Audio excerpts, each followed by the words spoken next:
said, it's been a long time since I came over here and not caught a fish. You sound sad. I am. Because... Well, what's up, guys? It's Daniel from Arms Family Homestead, and back over at the pond this evening. Houston and I are going to take the our little mini pontoon boat and see if we can catch any fish. So, about a week ago, we had a major fish kill in this pond. I've ordered a DIY kit to test dissolved oxygen levels, and I'm trying to get a hold of our local extension office to see if they can help do water testing and things. But we did have a major fish kill. Tons of bass, tons of bluegill, but I know it's not 100%. We didn't lose 100% of our fish. So we're curious if we can come over here and even catch anything. We're gonna try it. But over the last several days, I've had a couple different guys come out and assess the possibility of expanding the pond. But in order to do that, we're gonna have to drain it first and clean it out. This pond is about 1.5 acres, but it's about 35-ish years old, somewhere in that range. And in 35 years, a pond can silt in a lot. You get all the dirt that's come in from erosion, plus all those 35 years of leaves falling in and decaying. There's probably a foot or two of just muck in the bottom of the pond. Out front by the dam, it's about 12 feet right now. And back where the trees are, where we fish, do most of our bass fishing and stuff, it's anywhere from 2 to 4 or 5 feet deep. Well, if we can expand this thing, which I've had a couple different people come out and look that know a lot more about this stuff than me. We brought a transit out and shot grade, and it looks like if we raise the dam about 8 feet, we will gain, well, a lot. If we can raise the dam 8 feet, we'll gain from a 1.5 acre pond up to about a 4 acre pond. So in doing that, if it's 12 feet here and we raise the water level 8 feet, that gives us 20 feet. Plus, if we clean out a couple feet of muck and mud, and I don't know. I just think it's time. I think this is a good opportunity to start fresh. But we're gonna go fishing first. I'm not ready to cut the dam and drain it just yet. I need to talk to a few other people and get some ideas and some estimates on what it's gonna cost to do all of that. Because if you think about it, raising the dam 8 feet, we're gonna have to go a lot wider. It's gonna take a lot of dirt work. And as you can see, this entire pond is surrounded by timber, and that dirt's gonna have to come from somewhere. And Houston missed a bluegill. But we're gonna have to bring in a dozer and clean up around the pond, and obviously cut the dam, drain it, which if we do that, there's a ditch right here that the spillway flows into, and it's only about 200 yards to the creek. So if there are a lot of fish still in here and we cut the dam and it drains and fish go out, they'll just go to the creek and we can just fish them in the creek for a while, I guess, Houston. Yeah. I don't know. We could probably seine some fish and do some different things and try to save some, but I don't know how much of the population was killed. A lot of folks I've talked to said that a dissolved oxygen problem will affect a lot of the bigger bass, the bigger fish first. We saw that. We definitely saw that. And one of our goals here was to grow big bass and big bluegill. And we did accomplish that. We were accomplishing that goal, but they got destroyed. There's only so much we can do in a 1.5 acre pond. Yeah. And there's nowhere on this property that lays out better than this spot for a bigger pond. So I've been fishing this pond my entire life. My dad built this thing, and he put a lot of bass in it and spent a lot of time bass fishing. And I was the second generation. Houston and the other kids are third generation family to fish from this pond, and I can't think of a better thing to do than to make it bigger and better. There's a bunch of bluegill right here. Yeah, there's a bunch of tiny bluegill right there for sure. Tiny? Yeah, there's a bunch of little ones. I see what you're talking about. So, anyways, I say all that blabbering to say, let's get on the pontoon boat and go fishing. Yes. Houston's gonna do some bass fishing. I'm gonna start off doing some bluegill fishing as usual, probably, huh? Yeah. I'm ready. Just waiting on you, Mr. No Shirt. Seems to be a common theme in our videos lately. Houston doesn't have a shirt on.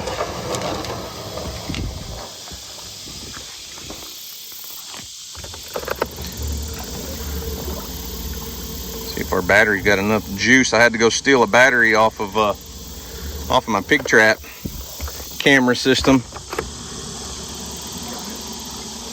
But no more than we're fishing. We should be good.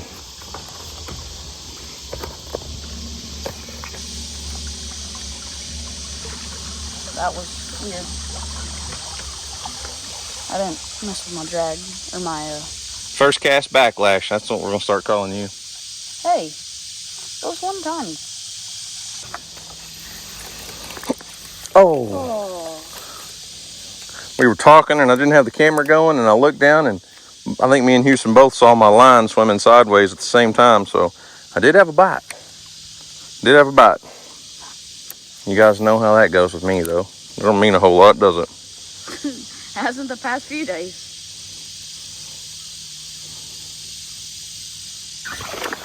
There's one. There's a fish, Houston. First bass for Dad. First bass for Dad. I like to see that. And even though we're talking about draining it, dadgummit, but still. Small bass, nothing big.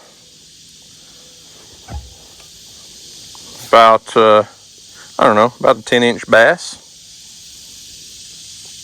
Oh, it's so hard to throw it back. Oh. It's so hard to throw a fish back right now when we're talking about draining the pond, you know it? Oh, I know. Because if we just cut the dam and drain it, a lot of fish may get out and escape, and a lot may die. That's not what I was meant to say. I'm glad, because you didn't leave me much room. I gotta wait for you to reel now. Nah. I'll just fish over you. I'm not scared. Neither am I.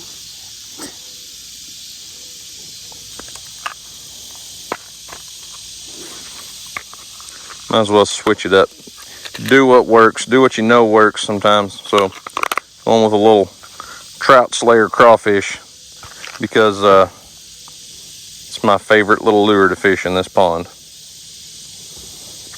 And Probably the best. I'm too. probably going to put a little float above it. Oh, crap.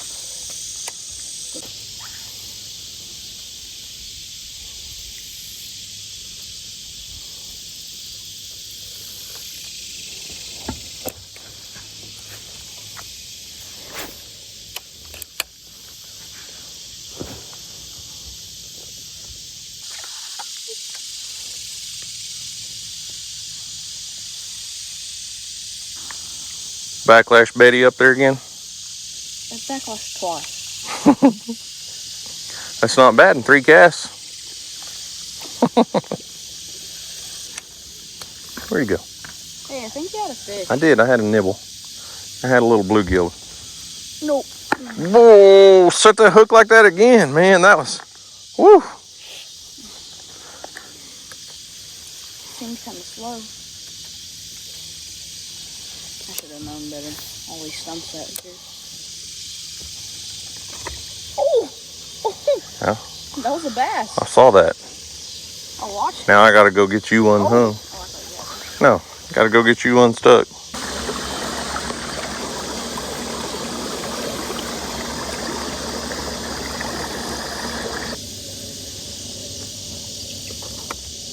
Oh, oh, oh, oh, oh. Hey, look at there. First bluegill. Tiny little guy, but I'll still take it. No complaints.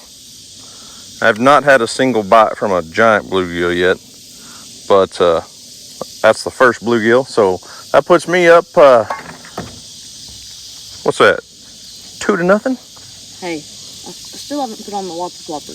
Well, here, go ahead and kiss it and I'll send it back. There it goes.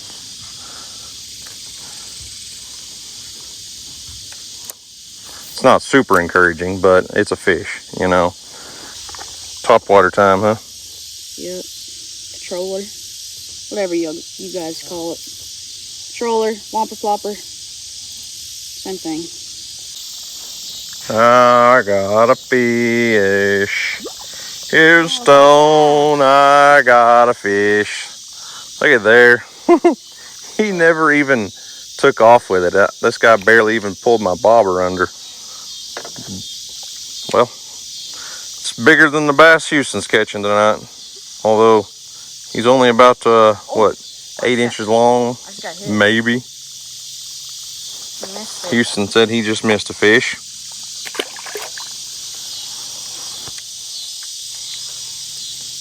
Yeah, he was just, it's like he found my little crawfish and just ate it and then didn't swim off. I was like, I was trying to reel it in. My bobber wasn't acting right, you know, and I was like, huh.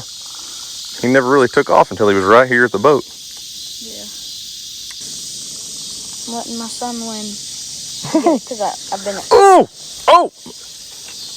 Man, that thing is just too good.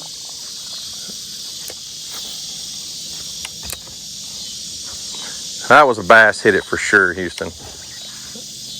They just don't want top water right now, apparently. They just don't want what you're throwing, period, I don't think. What do we got here? What do we got here? Is it a big bluegill? Or, yep, big bluegill. So there are some big bluegill in here. That's a little bit encouraging, I guess. We didn't get 100% kill on the big ones. Well, apparently it's been like 99%. I mean, that's not one of the giants. I mean, that's probably just a medium-sized bluegill, but not a tiny one. Either way, that's fish number 4 for me. I can't catch a fish.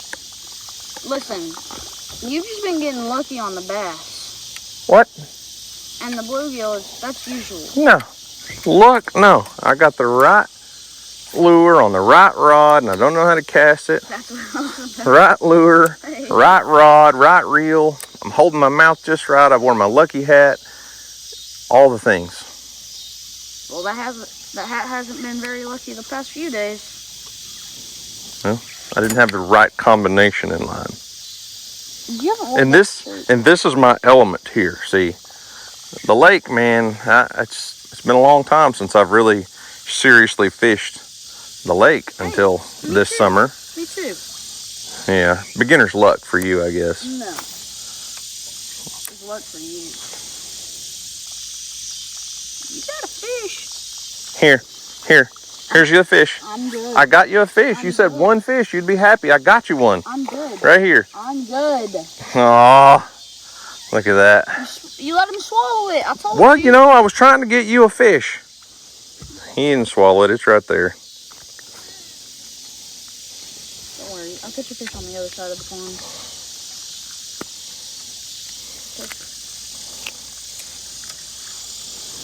Dude, when we drain the pond... See you, buddy. There's going to be so many turtles. Mm-hmm. Like, if Cole and Jay were here when we did that, they'd be going crazy. They'd love it.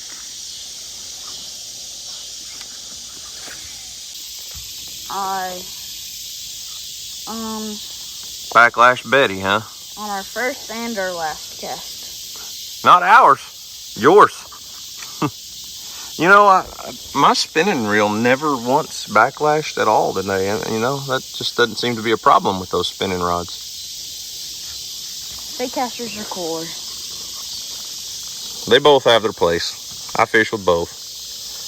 I just like to give you a hard time because, you know, I haven't got to beat you at fishing in like... Oh, did you see that? I saw a little swirl there. I stopped it, and right as it stopped... I told you. What'd I say? Jimmy said. That was on the spinnerbait. It's the same thing. Who says? It's not the same thing, but, you know, same concept. Slow your retrieve, stop your retrieve, keep it moving, keep it stopping, keep it going. Keep doing it stopping? different things. Whoa! Something just flopped behind the boat. Keep it stopping? Yeah, don't worry about what I'm saying. Just, you know what I mean. This makes me really sad, honestly, though. Well, I understand. It is sad. It is, I mean, I caught some of the biggest bass in my life out of this pond. Yeah. And now... You definitely caught more bass out of this pond than anywhere else in your life. Yes, definitely.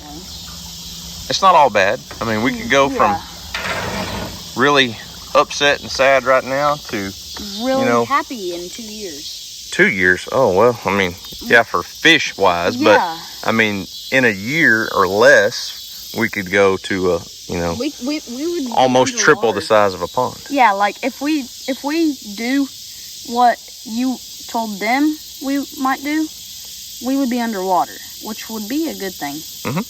I mean, I don't want to be underwater, but... Well, you know what I mean.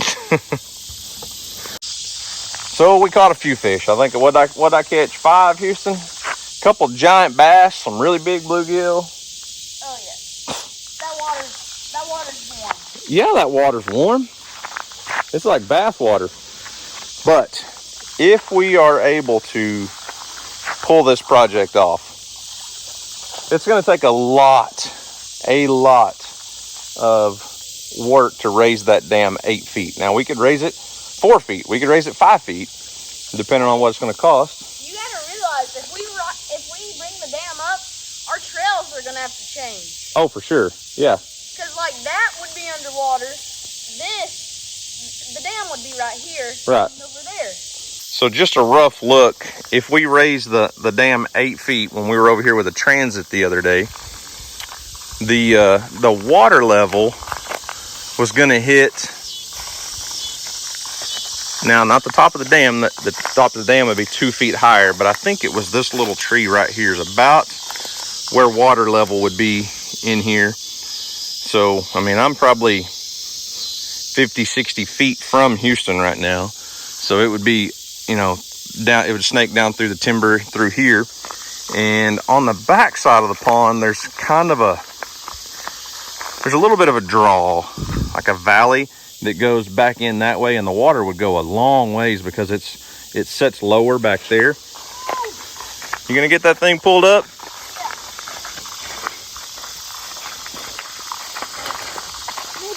Maybe. You're doing good. You're doing good. I'll come back and help you in a second.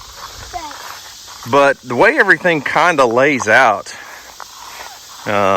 topographically, it couldn't really be much of a better scenario to actually expand the pond and make it bigger. And there's just a lot of stuff that you can't tell until you get a transit out here and look at it. And we would probably end up having to move the spillway to that side of the dam and make it go down through here, which would still put it into the same drainage that it goes to on this side. But doing this, we just won't have a great spot over here for the spillway like it is. And I don't want to put a spillway pipe in. I'd rather have an overflow spillway, just because pipes clog up. That pipe on our pond at Mill Creek has been a nightmare. It's a constant battle with beavers. But so the dam would continue across over into this hill, and when we shot it with the transit, I'm trying to remember, but I think that tree, the base of that tree would be about the height of the dam or the water level. I can't remember. We're going to have to bring some of this up a little bit. Maybe that was water level there also. So you can see if water level is here, there's a lot more of this that will be a pond. And that, man, I know it's hard to see elevation on camera, so I'll squat down a little bit. But just imagine where Houston's at, where that boat is right now, would probably be in,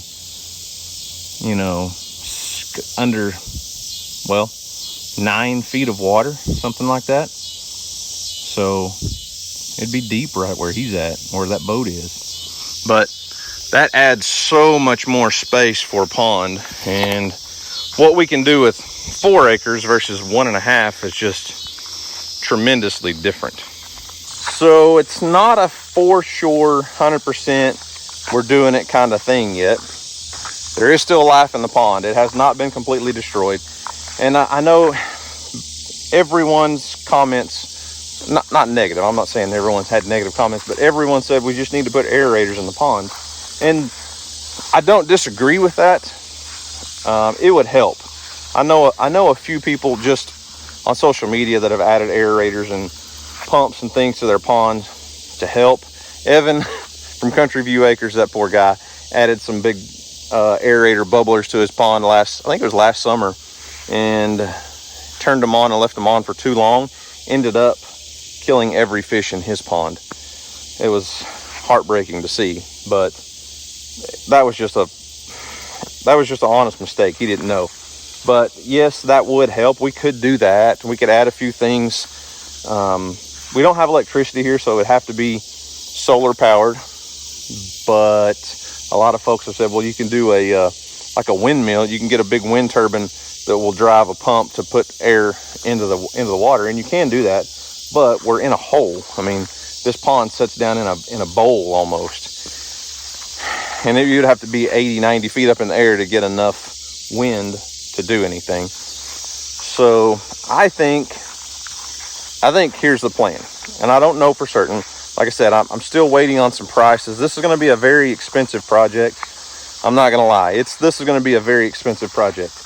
And it only makes sense to me and to us because of what we do with social media and content. And the pond videos do really, really well for us. You guys love watching us fish the pond and all the things we've done to manage the pond. And, you know, over the years, we've put bass in it. We put bluegill in it. We put tilapia in it. And we've done probably 100 videos at this pond. It's been good to us. So I think now, grasshopper. I can't catch one to save my life. Okay, I think now is just the best time, because this guy right here has 100% caught the bass fishing bug. I mean, 100%. And I would love nothing more than to, you know, he's almost 12. He's going to be 12 next month. And I'd love nothing more than to him have a place to be able to come and bass fish anytime he wants, and have a place that's just right here, which he's had. But if we can make it better, I think now's the time to do it before he's up and grown and gone. Did you catch one? Yeah, it's not very big though. Well, there's a lot of big grasshoppers over here. They've ate pretty much all the leaves off of these weeds, but let's see if I can catch this one for him.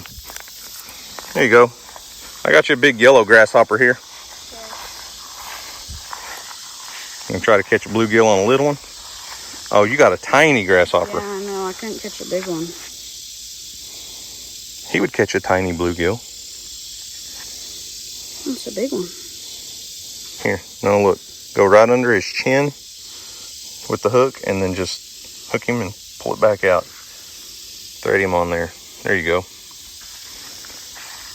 So, like I said, we're not 100% certain, but I just think we're about 99% certain. But well, it's gonna come down to cost and what it's gonna cost to do this project. But you know, when you factor in, A, we've had a big fish kill.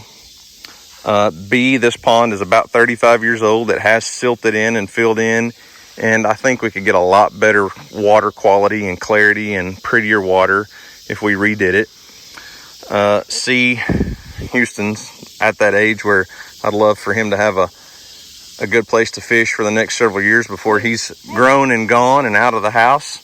I'm gonna still come back here, by the way. Oh, I believe it. But you know what we should do? We What? should put some catfish in here. Well, listen. We can either have a bass and bluegill pond, or we can have a catfish pond. But if we're going to grow giant bluegill, I don't want catfish in here eating them. You know what I mean? Yeah, that makes sense. That makes sense. So, I don't think I want to make it a catfish pond also. That's like crappie. A lot of people say we should put crappie in our pond, but crappie are, they'll take over and they'll choke out other things. Oh, you got robbed.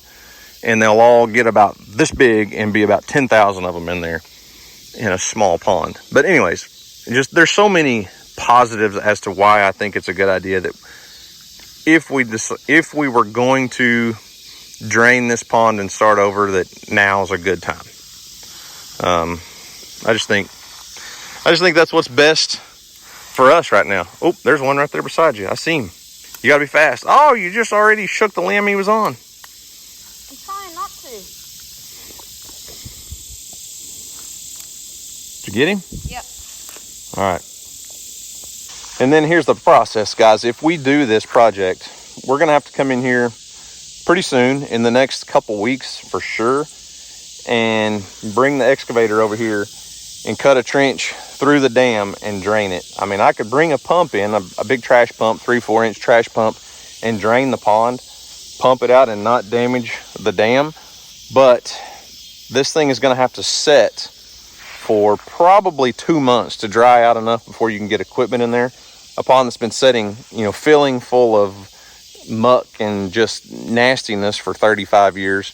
That stuff silts in, and as it dries, it gets a little crust on top, and then once you break that crust, it's like jelly and nasty goo.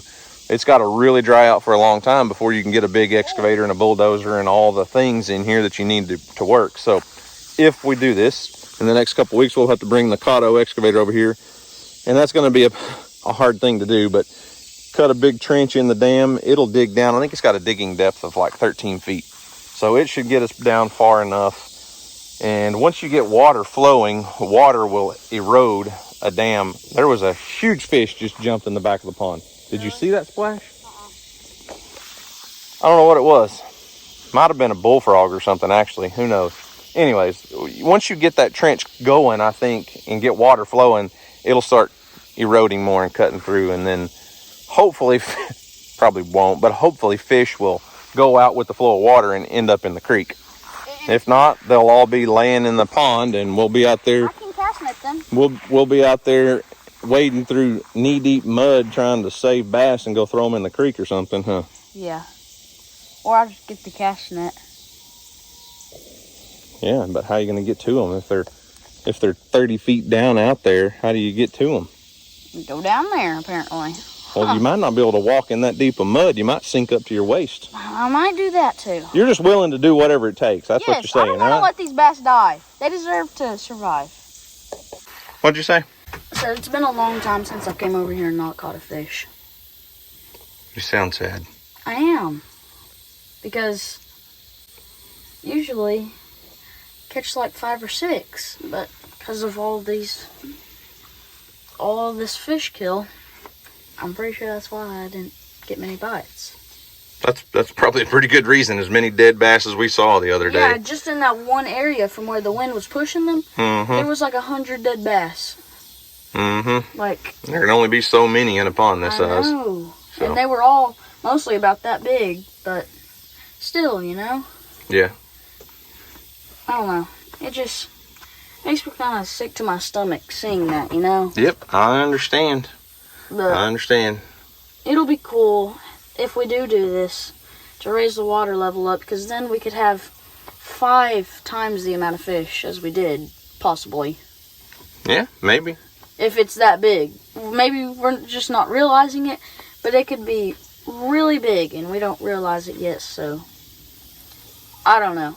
I'm excited for if we do this. Yeah, me too. So, I know it's kind of a downer video, but hey, we caught a few fish. Let me rephrase that. I caught a few fish. You did beat me. I don't have many opportunities to outfish Houston lately, so caught a few fish. And I think maybe we're working up a game plan, a formula to see. Well, I've got to get a couple more contractors to come out and give me an estimate on what it's going to take.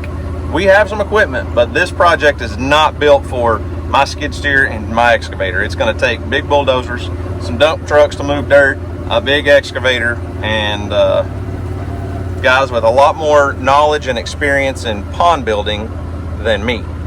But it's not completely a sad thing. It may turn into the greatest decision we ever made for our pond, Houston. Yeah, it's okay to be upset about it and sad right now. Yeah, but it could be, we could be in 2 years catching 7-pounders. Like, well, I don't think you're going to grow a 7-pounder in 2 years. But I will say this. Unless we... Bama bass. Now, I've talked to Steven several times. We've gone down and visited, you know, and seen the big pond, the 5-acre pond that Steven from Bama Bass built.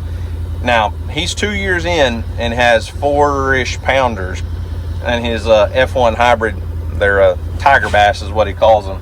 But that guy is a wizard when it comes to all things ponds and fish, and he studies that stuff, and he puts a lot of work into them. But you can average, most people can average a pound a year on bass.